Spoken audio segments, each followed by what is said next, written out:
partai-partai politik yang merapat kepada Gerindra sebagai koalisi besar. Ini membuat kami para kader semakin bersemangat untuk semakin yakin bahwa di 2024 Pak Prabowo akan menjadi pemenang dalam kontestasi Pilpres. Di dapil kami sendiri, dapil 5, saat ini kami bergerak sangat masif, 9 kecamatan ya, itu sudah tersebar sampai di garda terdepan. Jadi para koordinator TPS kami sudah bergerak dengan sangat bagus. Sejauh ini sudah rekan-rekan dari para calon-calon pemilih itu terverifikasi dengan baik dan tervalidasi. Sehingga kami optimis untuk Pak Prabowo di dapil 5 ini insya Allah akan jadi pemenangnya, khususnya di dapil 5. Targetnya Pak, mungkin di dapil sendiri berapa persen? Kalau di dapil 5 dari total 450.000 DPT, kami yakin bahwa kami bisa mengambil suara pemilih di luar daripada swing voter yang 40%. Insya Allah kami bisa mengambil maksimal lebih dari 50% kemenangan Pak Prabowo di dapil 5. Kami optimis. Untuk pemilih sendiri Pak, ada yang spesial mungkin kaum muda atau? Iya, dan saat ini memang kami sedang menjaring para milenial karena kita tahu bahwa swing voters itu ada di kalangan milenial itu lebih dari 20%, dari 40% swing voter ya yang kemarin ya. Bahwa kita tahu swing voter di Surabaya itu sekitar 40%.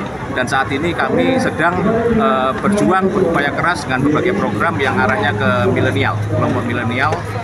Dan saat ini sedang jalan, termasuk di tempat kami sendiri, di posko kami mengadakan beberapa agenda program pelatihan-pelatihan untuk para kalangan milenial untuk bisa menciptakan lapangan kerja sendiri.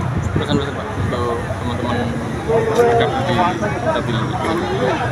Untuk pesan saya buat kader-kader saya di dapil 5 khususnya, saya minta rekan-rekan saat ini dengan keberadaan fenomena yang sangat jelas gitu ya, bahwa Pak Prabowo saat ini banyak hoax itu yang bertebaran, ada yang mengatakan beliau sepuh dan sebagainya. Saya ingatkan bahwa Pak Prabowo itu secara usia mungkin sudah senior, tetapi semangat beliau luar biasa muda dan beliau sangat peduli dengan kaum muda milenial. Terbukti banyak sekali program-program Pak Prabowo itu yang lebih mengarah kepada kepedulian beliau kepada masyarakat anak-anak muda milenial.